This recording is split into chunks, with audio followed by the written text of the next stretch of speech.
Bluff is home, but the north is where I'm from. And I've been away for a long time, about 8 years, and coming back here is like seeing this place for the very first time. And I tell you what, on a good day, this place is magic.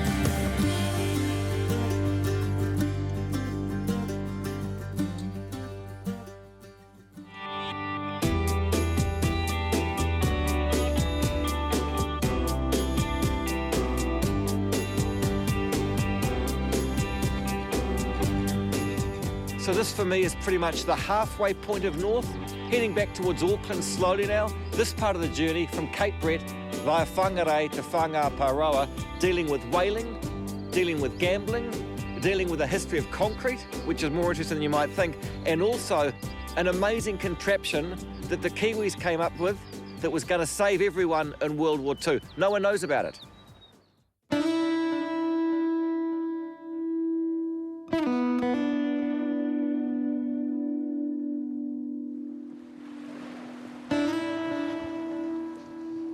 Not every story I've got to tell is a happy one, ain't that the truth? But this one is a particularly gruesome one. And I think that's because in hindsight, our attitude towards animals have changed. But this here is the site of the Whangamumu whaling station.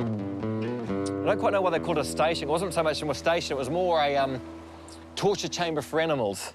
It's not pretty. In fact, most of it is pretty awful.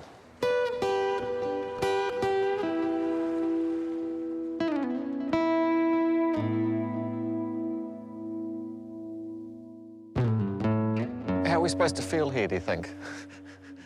It's a hard one, isn't it? Yeah. You know, whaling's not something that we like to talk about much anymore unless we're opposing it. But it's one of those things, before we had, you know, petroleum and oil coming out of the ground to lubricate all our machines, we had to lubricate them somehow. And the whale oil and whale blubber greased the wheels of the Industrial Revolution, if you like. And your bones were ground up. I mean, they used the whole animal. It wasn't a wasteful process in that sense. It's the only place in the world they ever caught whales with nets. They strung this net up between a little islet off the coast and the headland. Because they knew the whales came through there. And then they sort of almost funneled the whales through to it. So they come through the gap into a net, stop. Boat coming in behind, harpoon. The boat comes in with the whale alongside, lashed alongside. They bring it in here, winch it up into this slight depression in here. Very depression, but yeah, okay. Partially covered, and that's when they actually chop it up with long saws. Yeah, flints it out, and there was then a jetty that extended out, and there's pictures and video of just barrels and barrels and barrels of oil waiting to be transported down to Auckland.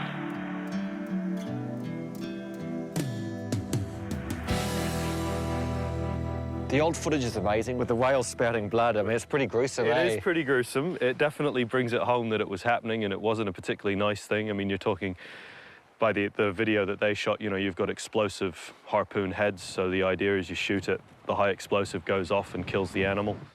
And the most whales taken in a season? We had 74 whales in one season. Shades. And that, I think, worked out at something like 300-odd tons of bone dust and hundreds of barrels of oil. Have you heard people or read accounts of what it smelt like? Oh, this place was horrendous. There's accounts when you're at the viewpoint at the top of the harbour looking down of the whole harbour being red with blood. And it'd stink to a whale fat being stink to high heaven. Just seagulls everywhere. I mean, there's a little bit in that old footage of the seagulls everywhere. And this would be full of sharks too, wouldn't it? Oh, it would have just been huge burley. I mean, any carnivorous fish would have been in here trying to get some. So the last whale was caught here? 38, 39 season. So it's 70 years ago? Yeah. And since then, the vegetation's doing a pretty good job at taking it back. Yeah, which is kind of appropriate. I mean, that's the nice part of it, is the Region Forest, isn't it? Yeah, it's quite cool.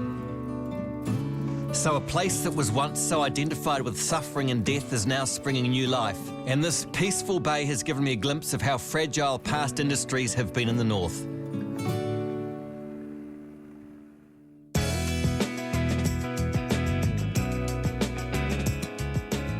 Oh, gee, I'm impressed with this. Didn't think I would be, but I am. The Whananaki footbridge, longest in the Southern Hemisphere.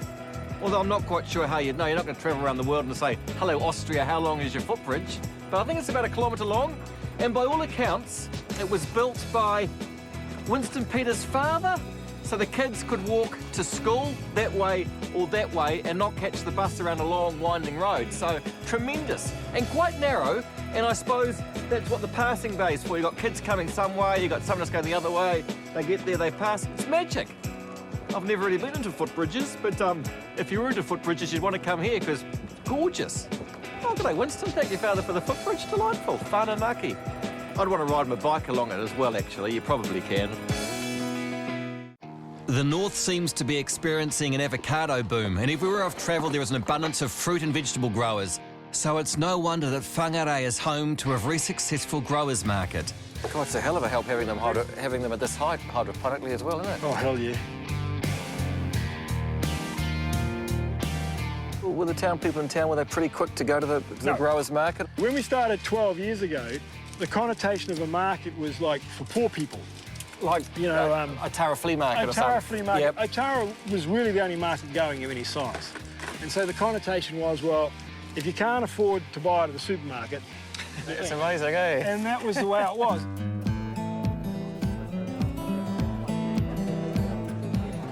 7:30 Saturday morning, Whangarei Growers Market. Not a farmer's market, they're not farmers, very specific about this. Apparently it's the only one in the country that's a growers market. Everyone that sells stuff here grows it. I reckon there's 5,000 people, which is 10% of the town, come here on a Saturday morning, get all their fruit and veggies. No knickknacks, no lampshades made out of firewood. It's just produce grown locally. And the people here, unbelievably passionate about their products, whether it be eggs or blueberries, they live it.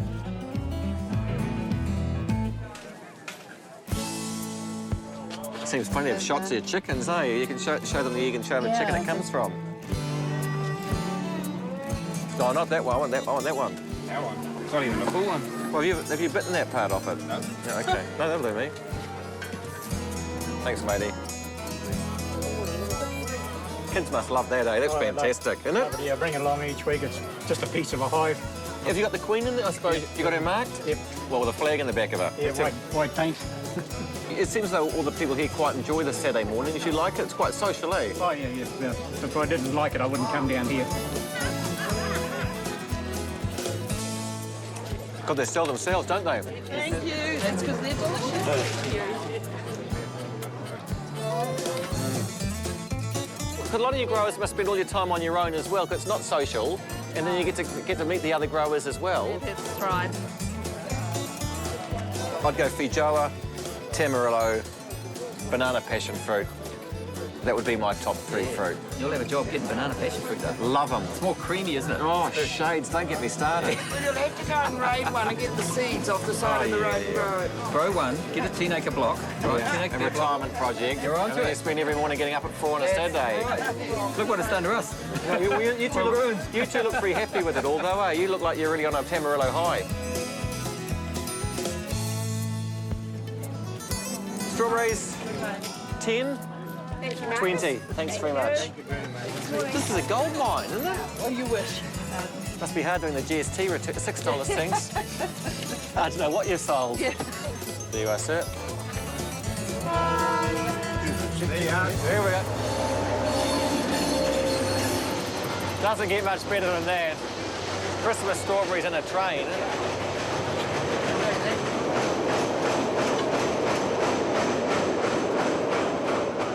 Why are you on your own? Yeah. I mean, not like... My daughters went out last night. Where's like to the KP or something? Yeah. I suppose you get to that stage about 3 in the morning, think, oh, no, actually, I'll just phone in sick rather than help out Mum with the strawberries. And done it for years. I've always been a sort of strawberry grower, but a teacher. You have to support your horticultural habit. You're a teacher. I'm a teacher. What'd you teach? I'm not Common teaching. sense. No, wait a minute. I advised on behaviour problems. Your daughter hasn't shown. That's good. It's like the cobbler's children, eh? Yeah, that's right. Yeah. Oh dear, she'll be sad she's missed you. Yeah, I'm sad I've missed her. She sounds like a live wire. Oh, she is. She's got fun. And we work it together. We're the strawberry Sheilas. Okay. Oh, yes, for mother and daughter, and Yes. and the pickled Sheilas. And the pickled Sheilas in the winter. More pickled than most for her. What's that? That's $10, isn't it? Another successful day, eh? Yeah, well, the weather's helped. Certainly been a good morning. And 9 o'clock on a Saturday, you've still got your weekend free. Absolutely. What do you think will happen with growers' markets around the country? You think they're catching on, or it's hard work? Our aim would be to have 50 or 60 of these up and down the country where you can get the real food of New Zealand. And you think that this is obviously secure now, the Whangarei one, this is going to be here a long time. Absolutely. I mean, everything we've got you can get in other places, but people choose to support us, so it's really good. But that doesn't mean we can get complacent. No, I'm sure you won't. Yeah. With your passion. Thanks, matey. Okay, guys.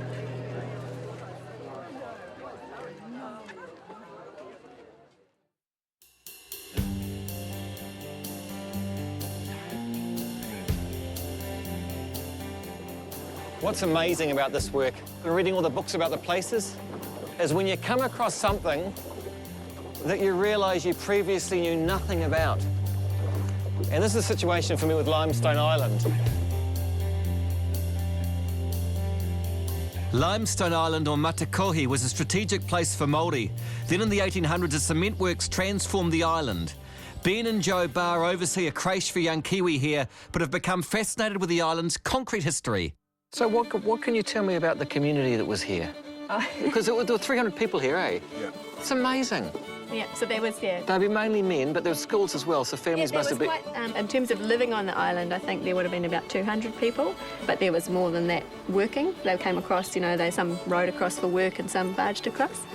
And they had the singlemen's quarters back there, and as most industries would have been a lot of young guys, and by all accounts, there was some pretty heavy times in terms of drinking and fighting and whatnot. It's par for the course back, I guess, in those days. And the islanders were known as Limestone Islanders, and when they went into town on a Saturday night, they were, here's the bloody Limestone Islanders. Oh, yeah. Bloody Islanders again, yeah. And what year would that be?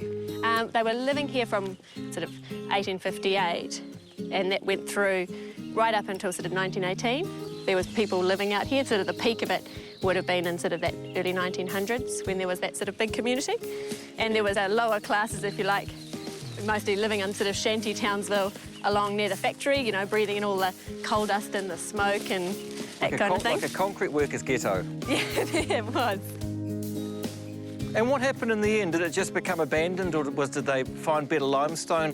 What sort of killed it in the end was there was 3 of them all competing for the same sort of business, and they started to run out of the kind of quality limestone you need to make Portland cement, so they just basically decided, right, boots and all, everybody, they amalgamated, joined up. Merged into companies, and that's basically what you see down there in Portland now. So on a scale of 1 to 10, how interested did you think cement would be before you came here? Solid 2. Yeah, and I mean, Ben probably had more to do with cement than I did, so... It wasn't one of my hobbies. Yeah, I would have given cement 0, probably. And it's pretty uninterested. And since you've been here? Well, I'm quite excited about it because It's really cool, actually. Because, you've got this limestone sitting in the hill, and you go through this process, and then all of a sudden, you can turn it into whatever you want. That's the glory of cement. Gee, guys, who would have thought that concrete could be so interesting? OK, interesting fact, well, I'm fascinated by it. Marsden Point, Whangarei Harbour, and in some strange way, you could say that right here was the birthplace of the New Zealand casino business. Strange, but pretty well true. In the 80s, there were no casinos in New Zealand, so punters with the urge to gamble travelled to Whangarei by bus to go to the country's only casino on a boat. The boat left from Marsden. Marsden Point. That was our first... Where the refinery is. Yes.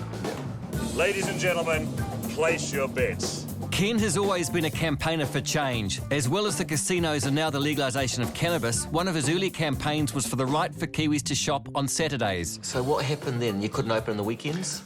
We weren't allowed to open on weekends, and we did. We opened on Saturdays, and we faced prosecutions. We thought that was wrong, that we should be allowed to open our business on Saturdays, so we started a campaign to change that law. We were successful in 1980. And 30 years later, you tell people in the weekends we couldn't shop, well, you couldn't get money from the bank because it was before EFTPOS machines.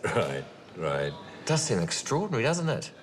It is extraordinary. You know, anybody under 30 can't believe that shops used to be closed. How did you get involved with casinos and the lack of being able to run casinos in New Zealand? I did an overseas trip in 1980, and during that time, as part of my looking around, I went into a casino in France and I went into a casino in Las Vegas, and I thought these places are pretty cool. And that I thought it was quite an adult thing to be able to do. So when I returned to New Zealand following that journey, it was simply a matter of finding out how I could go about achieving that result. I looked at building one on shore. We had some difficulties, but when I bought a ship and put it on the ship, it became possible. Rolling the dice for profit onshore would fetch you a hefty fine. What you do outside territorial waters is your business. No tax either for the government? No tax, no controls over the gaming aspect. As far as each cruise, how many people would have been on it? Our vessel was licensed for 125 passengers. I mean, it was nothing flash. It was in relative terms, a small ship. But it was the first for little old New Zealand, and people enjoyed it. Was there a criminal element? Was there a very ordinary element? Was there a high society element? Was it everyone? Just ordinary people. And terrible nights? I mean, was it enjoyable? Were there some nightmare nights, or what was it like? No, there were some nightmare nights. The dealers would be looking people in the face, and they would see a change of colour. I remember one day a dealer said, "Not on the table!" and the person turned around and went, "Brr!" all over the person beside them. It was horrible. Ken's run of luck wasn't to last, and he ran foul of the unions within 5 months of the first spin of the wheel. The latest industrial strife is a dispute between the venture's promoter and the Cooks and Stewards Union. They're picketing the ship because 7 of the crew who work in the galleon bars aren't members of the union. It just became too difficult, and our creditors ran out of patience. So our company was wound up by the court. Ken Morgan's floating gambling den, the Casino Royale, is in the hands of an assignee, and he's broke. The flamboyant entrepreneur has moved from the glitzy world of blackjack and roulette to the dole queue. Financially, it ruined you, that's right? Oh, yes, I was left with nothing. The biggest gamble of my life, and I lost.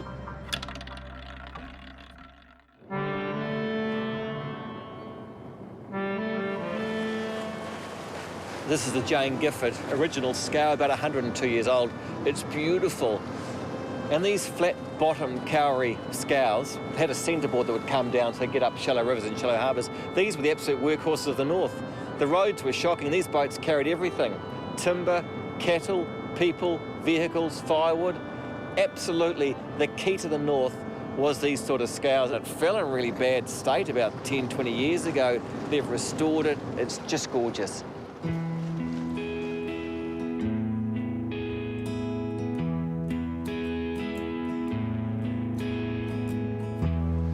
This must have been quite a famous one, because everywhere I've been, I've seen photos of the Jane Gifford, you know, from about 1900, so it must have got everywhere. Yeah, she was built here at Omaha, Whangatea in 1908, so she's been around a while. What will you do with it now? It's fully restored. We're running 1-hour excursions on the river and also 3-hour excursions. And so far, since we relaunched it in May of last year, we've carried about 5,000 passengers. And I told you this episode was all about cement. This is the Warkworth Cement Works. Incredibly impressive. Made the concrete that made Grafton Bridge. There'd be more of it left, but World War II, the Americans were here. And like most industrial structures in New Zealand, they used that for bombing practice, but very, very impressive. And don't get me started about World War II. Since I started north, I've become fascinated with New Zealand's very own World War II history, and it was down the coast at Army Bay on the Whangaparoa Peninsula that a very secret project was underway. Declassified files have recently revealed the top-secret testing of explosives designed to create a tsunami.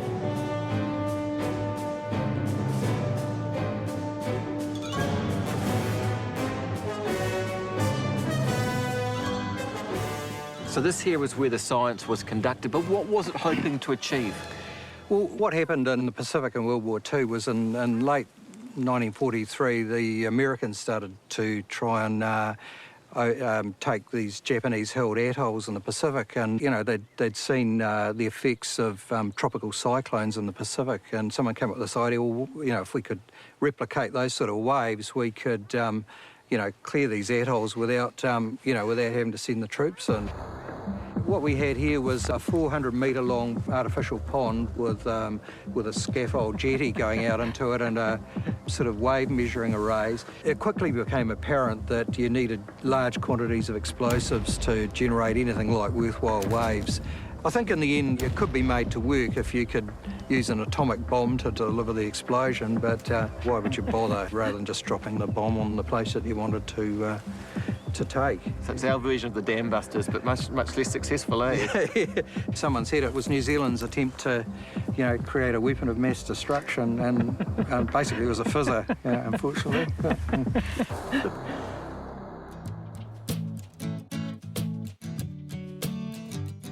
In some ways, I feel that this is the end of the trip because I've started in Auckland and gone right up the west coast of the Three Kings and come down here almost to Auckland at Whangaparoa.